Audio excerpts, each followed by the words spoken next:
April 5th, 1994. Never happened. Kurt Cobain, former frontman of the band known as Nirvana. For those who don't know, Kurt and a couple buddies got together in 1987 and started a movement that would change music forever. According to an FYE manager and the only kid in my neighborhood that skateboards, after 3 platinum albums and multiple VMAs, Cobain's drive for success came to a screeching halt in his Seattle home. We found him on the floor with a shotgun across his chest, visible head wound, and a suicide note. For a moment, the music world stood still. Thank you for coming out today. Until the news broke. After an 18-hour operation, Kurt is expected to make a full recovery. With months of physical therapy, Cobain's body was saved from being dumped in a landfill. His mind wasn't so lucky. George Bush doesn't care about white people. Since that attempt, his life went through a downward spiral. Nirvana broke up the following year. Cobain spent the rest of his decade trying to launch a solo career, but after his double LP Self-Harmony flopped, he shied away from the public eye. After an outburst during a 2002 interview, Cobain spoke his last documented words: "I will never present dirty truths to the brainwashed media again. Never." I'm sorry, what are you trying to say? 9/11 didn't happen. Never say never.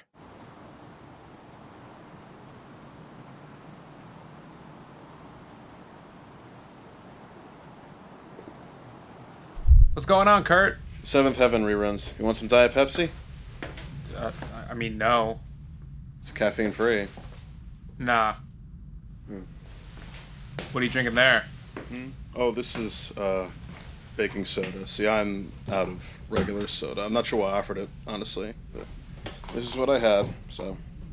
Okay, I know you're wondering. How'd some idiot like me beat out Fox, CBS, CNN, NBC, TMZ, KFC, and MTV to be Kurt Cobain's Pepsi pal? Well, that's a good question. I lied. You brought the Little Caesars oysters, right? They're in the car. We'll get them later. Okay. You think anyone at CNN could come up with Little Caesars oysters? I'm a genius. Yeah, so, I mean, I don't... How you been today? What's been going on? Well, I woke up at 6. 6 a.m. on a Saturday. No, p.m. All right, cool. Okay, so where are we setting up? Where are we doing this? Oh, right over here. Let me show you. Okay. You don't mind if I smoke, do you? I mean, it's whatever. I don't... E-cigs don't work. Before we get started, I want to make it perfectly clear. I don't want to answer any questions about my lawsuit against Kurt Cobain, all right?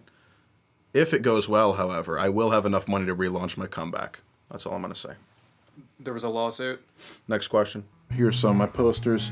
Over here we have Paula Abdullah. When I first saw American Idol, that's when I truly realized how corrupt America is, and this is who we choose to idolize. One thing I've never said before, at least not publicly, I never wanted the band to be called Nirvana. I thought it sounded a little too Asian, I guess. Initially I wanted to go with 29 Seconds to Mars, but then some actor one-upped me. I don't know if this is asking too much too early, but could you play a bit of your guitar for the people back home? I'm sorry, I can't. Well, why not? I sold it. You're Kurt Cobain. You sold your guitar for what? Karate lessons. Well, can we see?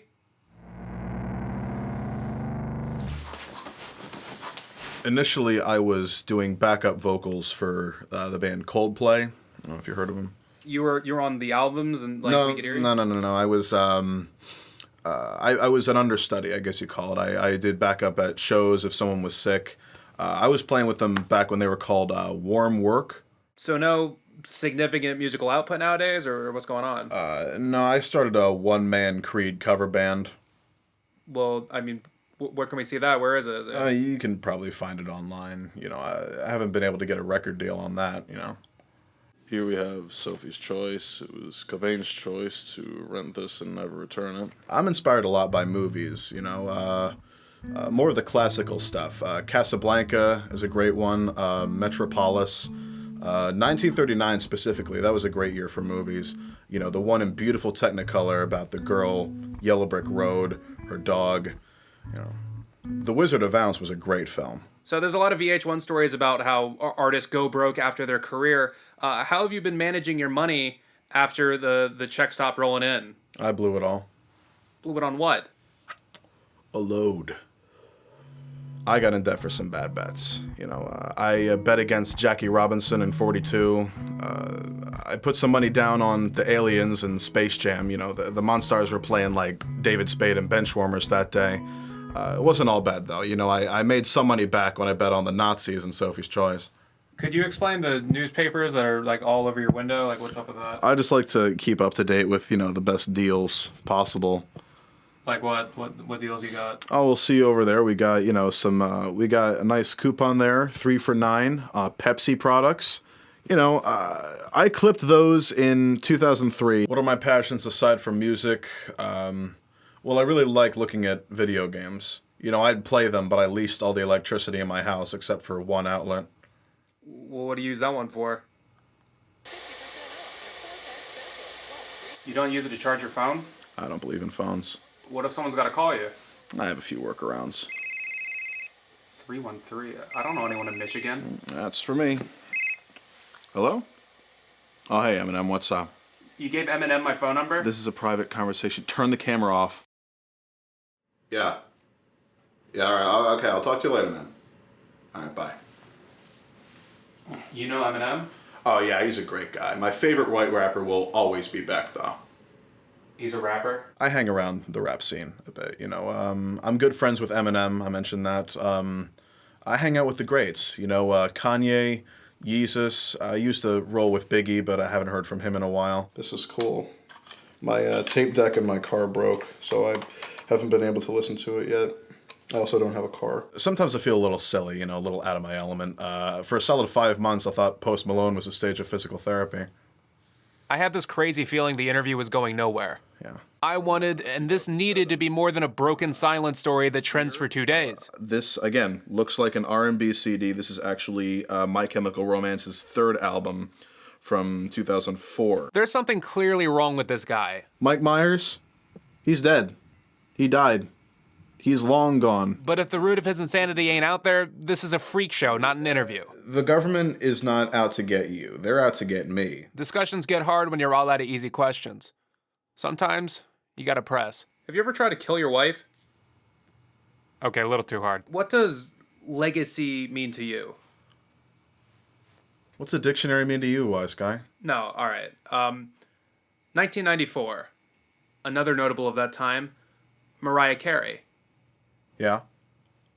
Seeing her still in the spotlight, does it make you think of what you could have done?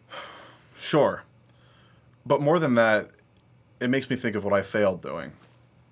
Burn short your lights twice as bright. If I have my magnum opus in year 3 of a 20-year career, that magnum wears off. It's just opus. Look at the late great hip-hop artist Robert Smalls. 2 LPs, recognize him a mile away. Now, take my good friend Eminem. Long, successful career, but so many albums just becomes a jumble to the casual listener. And don't get me wrong, if you're 14 and angry, it's a good jumble. But 2 for 2 is a lot more crisp than 3 for 5, 8 for 15. All a greatest hits album means is some of your hits weren't so great. My biggest failure was not dying. Not dying's a good thing. A failed suicide's a life success, right? But is that still true if the suicide makes your life more successful? Hold on. 20 years ago, you had some insight the rest of us didn't? I had a plan.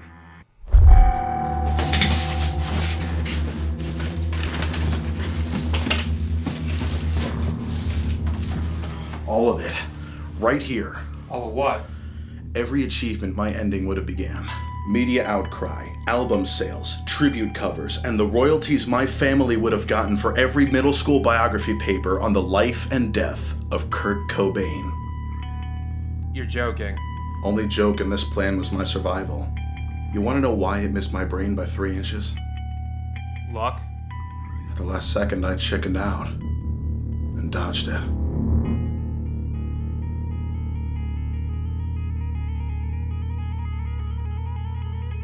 So if you know what went wrong, why not try it again? Gotta work up a lot of nerve to shoot yourself in the head once. Twice? Too late now. There's a window for stuff like this? Of course, there's a window, and the limelight holds it open. Let's say there's two cars on Route 1. One north, one south, same lane. Heading up's a shiny black Cadillac with George Clooney behind the wheel. Opposite end on the wrong side of the road's two-time Oscar winner Gene Hackman. Now, why is he on the wrong side of the road? Maybe his polio vaccine had an 80-year time release and the side effects just kicked in. Doesn't matter. Anyway, they crash and die.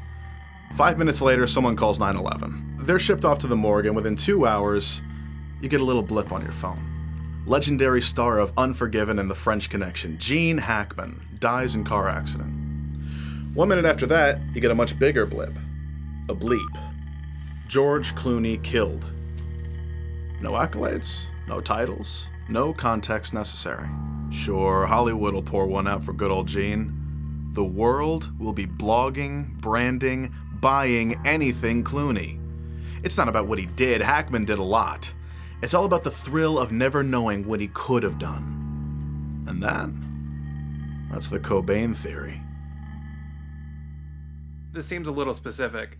Who exactly personifies your theory? Oh, there's a few. Heath Ledger's a recent one. Dark Knight was a cool movie, but it wasn't going to pull $1 billion without a body bag. Hendrix, Morrison, Lennon, Biggie and Tupac, John Belushi. You want to know why everyone says Bruce Lee would beat Jackie Chan in a fight? Bruce Lee didn't live to be in Kung Fu Panda. Well, who missed out? That's the first good question you asked all day. Molly Ringwald. 3 movies, right? 16 Candles, Breakfast Club, Pretty in Pink. All about teen angst, coming of age, identity crisis. And those are really cool problems. For a time, her face represented the struggle every teenage girl goes through. What struggle? Some bullshit, I don't know. So, after that, she goes off, does something with Iron Man before Iron Man. Didn't pan out how the world would have liked, and that right there is how things could have been different. Once the shooting wrapped on her 3rd film, she should have died that night. A coke overdose would have made Molly the Marilyn Monroe of the 80s. Cocaine's foolproof. What if she doesn't like coke? Look, man, child star in the 80s, it's either that or Pepsi. I could see a black and white cutout on every girl's math binder. The face of Suicide Prevention Week for not living out the lame part of her career. It's a win-win. Well, hey, sorry you're too late on that. Go to page 86.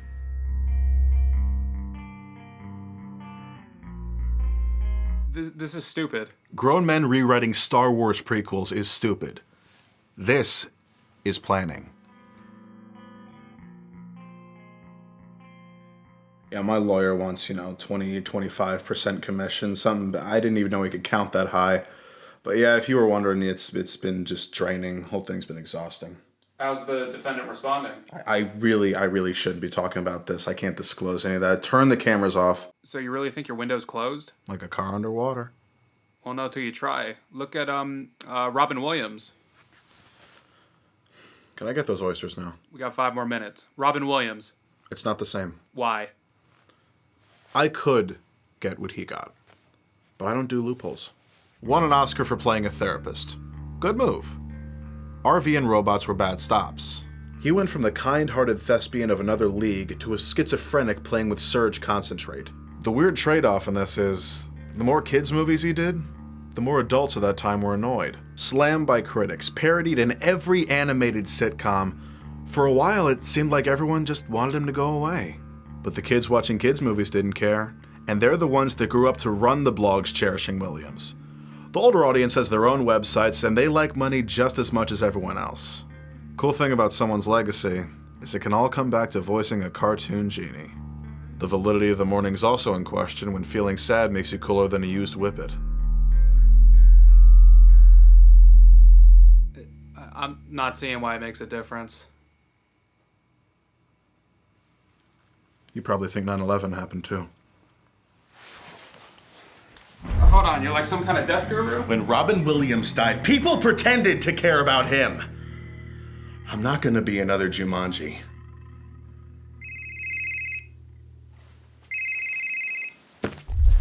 Yeah? Yeah, Kurt. This better be good news on the Kirko suit. It's not gonna happen, Kurt.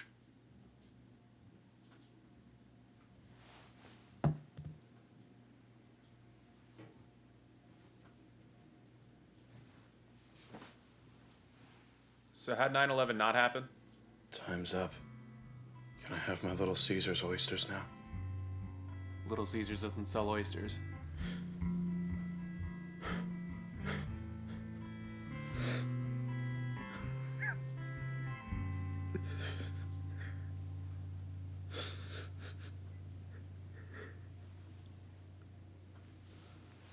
one more question.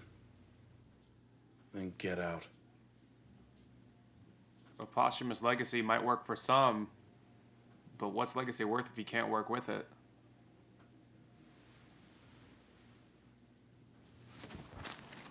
I'll see you later, Kurt.